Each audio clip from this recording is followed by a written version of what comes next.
Hello বন্ধুরা, আসসালামু আলাইকুম। চলে আসলাম আপনাদের মাঝে আরও একটি নতুন টিউটোরিয়াল নিয়ে।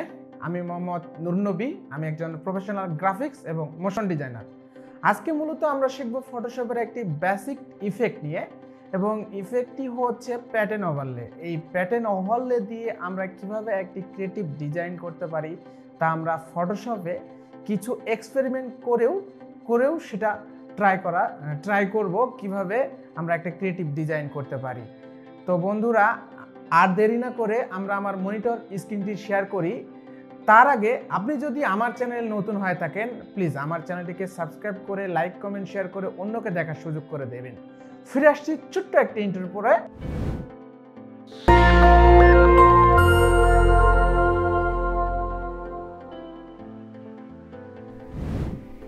আমি প্রথমে ফটোশপটি ওপেন করে নেব। ফটোশপটি ওপেন করার পর একটি আমরা আর্টবোর্ড ক্রিয়েট করব। আর্টবোর্ডটি ক্রিয়েট করার জন্য আমরা ক্রিয়েট নিউয়ে ক্লিক করব। ক্রিয়েট নিউয়ে ক্লিক করে আর্টবোর্ডটির আমরা সাইজ নেব উইথ 3000 পিক্সেল এবং height 2000 pixel, resolution 72, RGB mode 8 bit. Okay, then আমরা ক্রিয়েটে ক্লিক করব। ক্রিয়েটে ক্লিক করার পর আমরা একটা ডেমো টেক্সট নেব। ডেমো টেক্সটটি হচ্ছে TEXT। আমি টেক্সটটাকে একটু বড় করে নেব দেখার সুবিধার্থে।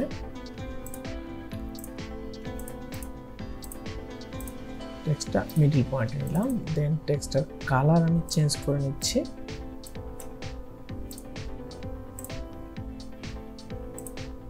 ওকে, নেক্সট আমি একটা সলিড কালার নেব। সলিড কালার আমি এটি রাখতেছি বন্ধুরা। দেন দুটো সিলেক্ট করে রাইট বাটন ক্লিক করে কনভার্ট টু স্মার্ট অবজেক্ট। দেন থাম্বনেলের উপর ডাবল ক্লিক করার পর আমি ফিল কালারটিকে চেঞ্জ করে দিলাম। ওকে, দেখুন বন্ধুরা খুব সুন্দর। এখানে সেভ দিলে আমি আমার আগের যে আর্টবোর্ড ক্রিয়েট করেছিলাম ওখানে গেলে আমি সেম লেখা পাচ্ছি। আমার ব্যাকগ্রাউন্ডটি রয়েছে। এখন আমি এটাতে কিছু ইফেক্ট দিব আরও আইক্যাসি করার জন্য। ব্লেন্ডিং মোড, রাইট বাটনে ক্লিক করে ব্লেন্ডিং অপশন থেকে ইনারগুলো থেকে নর্মাল, অপাসিটি 100, ব্লেন্ড মোড আমি ব্ল্যাক কালার করে নেব। আপনি যে কোনো কালার করে নিতে পারেন। তারপর সোর্স হবে 1, চোখ হবে 100, সাইজ হবে 10। দেন আমি আরও একটি ইফেক্ট ফেলবো, সেটাতে হচ্ছে প্যাটার্ন ওভারলেটা। আপনাদের যদি এই প্যাটার্ন ওভারলেটি না থাকে, আমি ডিসক্রিপশন বক্সে আমি ফুল প্যাটার্ন ওভারলেটি প্যাকেজটি হচ্ছে লিঙ্ক দিয়ে দেবো। আপনি সেখান থেকে ডাউনলোড করে নিয়েও এই টিউটোরিয়ালটি দেখে আপনি সেটা প্র্যাকটিস করতে পারবেন, যা আপনার বাস্তব জীবনে কাজের অনেকটা এগিয়ে দিবে। দেন এখানে ক্লিক করার পর সেটিং আইকনে ক্লিক করব। সেটিং আইকনে ক্লিক করার পর ইম্পোর্ট প্যাটার্ন থেকে আমি এই যে প্যাটার্ন ওভারলেটা আছে এটা আমি লোড করে নেব। ওকে বন্ধুরা, আমি আর দেখালাম না, আমার যেহেতু লোড করাই আছে অলরেডি। দেখুন আমি সিলেক্ট করে চেঞ্জ করতে পারতেছি। এটা সিলেক্ট করার পর আমি যদি স্কেলটাকে কম বেশি করতে পারি, অনেকটা কম বেশি হচ্ছে। দেন আমি এটার ফিল কালারটাকে 0% করে নেব। 0% করে নেওয়ার পর আমি এটাতে আরও কিছু এফেক্ট ফেলবো। এফেক্ট ফেলার জন্য লেয়ারটি সিলেক্ট রেখে আমি ফিল্টারে যাব। ফিল্টার থেকে আমি নয়েসে যাব। নয়েস থেকে মিডিয়ানে আমি রেডিয়াসটাকে 3 পিক্সেলে রেখে ওকে বাটন ক্লিক করব। দেন আমি আরও কিছু এফেক্ট ফেলবো। আবার লেয়ারটিকে সিলেক্ট রেখে আমি ফিল্টারে ক্লিক করব। ফিল্টার থেকে ডিস্ট্রট থেকে আমি রিপলে ক্লিক করব। রিপল অ্যামাউন্টটিকে 20 রাখবো, মিডিয়াম মোডে, লার্জ মোডে। দেন আমি ওকে বাটনে ক্লিক করব। দেন আমি উপরে যে কালারটি দেখতে পাচ্ছি, কালারটি চেঞ্জ করার জন্য আমি উপরে একটি সলিড কালার নেব। তার আগে আমি টেক্সটটাকে রিনেম করে নেই। টেক্সট অপশন, এটাকে গ্রুপ করে নেই, Ctrl+G, গ্রুপ, টেক্সট গ্রুপ। ওকে, দেন আমি একটি সলিড কালার নিচ্ছি।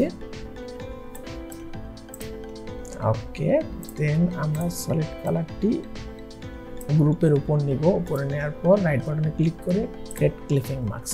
দেখুন বন্ধুরা, কালার অলরেডি চেঞ্জ হয়ে গেছে। আমি কালারটাকে ইচ্ছে মতো কাস্টমাইজ করতে পারবো।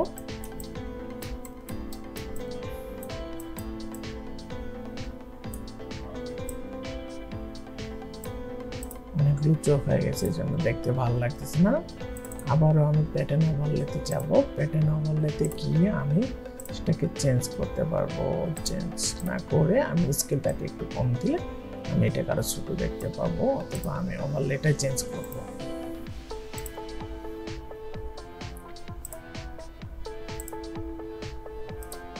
আপনার কাছে যে ওভারলেটা আপনার কাছে আজকে দেখতে সুন্দর লাগে, আপনাকে যেটা ভালো লাগে আপনি সেটা সিলেক্ট করে নেবেন। দেন ওকে। এখন এই জায়গায় আমি যদি আমার নামও লিখে দেই, দেন ক্লিক করার পর এখানে ডাবল ক্লিক করার পর আমি এখানে আমার নাম লিখব নূর, কন্ট্রোল এস সেভ দেওয়ার পর আমি এখানে গিয়ে আমার নামটাই হয়েছে। এখন আমি চাচ্ছি এই নামের জায়গায় কোনো পিএনজি ইমেজ আনায় আমি সেটাকে এই ডিজাইনে বা এই ইফেক্টে কনভার্ট করব। এটা করার জন্য আমি মূলত হচ্ছে আগে থেকে আমার একটি পিএনজি ইমেজ নেওয়া আছে, সেটা আমি এখানে প্লেসমেন্ট করব। প্লেসমেন্ট করার জন্য আমি ফাইলটি আনবো, ড্র্যাগ অ্যান্ড ড্রপ করব। দেন টেক্সটটাকে আমি টেক্সট রাইটটা অফ করে দেব। দেন কন্ট্রোল এস।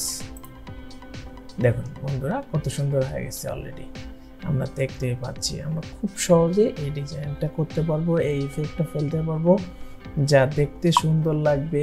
এরকম ডিজাইন করে আমরা সেটাকে আবার ইলাস্ট্রেটরে ইপিএস ফাইলে ট্রান্সফার করে দেন আমরা এগুলো টি শার্ট ডিজাইনও করতে পারবো, যা আপনার আমার বাস্তব জীবনে অনেকটা এগিয়ে যাবে, ডিজাইনটাকে দেখতেও সুন্দর লাগবে।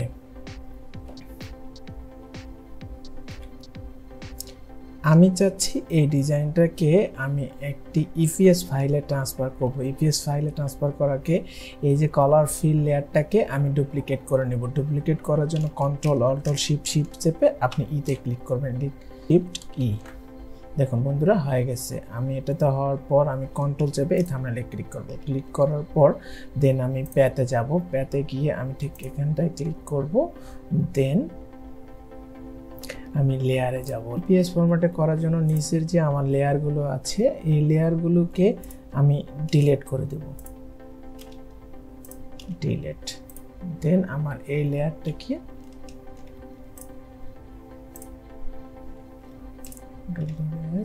থেকে এটাতে ক্লিক করব। দেন আমি লেয়ারে যাব, লেয়ারে গিয়ে কন্ট্রোল এস গিয়ে সেভ দিয়ে অলরেডি ইপিএস ফরম্যাটে ক্লিক করব। ওকে। আপনাদের যদি এই ফরম্যাটটি না থাকে তাহলে বন্ধুরা আপনারা ঠিক ফাইলে এডিটে ক্লিক করবেন। এদিক থেকে প্রিফারেন্স থেকে হচ্ছে ফাইল হ্যান্ডলিং। দেন এখানে আছে arc saving layer TIF file, আপনি এটাতে চেক মার্কটা ক্লিক করে দেবেন। ওকে। দেন দেখুন বন্ধুরা আমার অলরেডি ইপিএস ফরম্যাটে কনভার্ট হয়ে গেছে। এটি আমরা খুব সহজে ইপিএস ফরম্যাটে কনভার্ট করে আমরা সেটি টি শার্ট ডিজাইনে কাজে লাগাতে পারবো। তো আজকে এই পর্যন্তই বন্ধুরা, আমার চ্যানেলটিকে সাবস্ক্রাইব করে রেখে সাথেই থাকবেন। ধন্যবাদ, ভালো থাকবেন।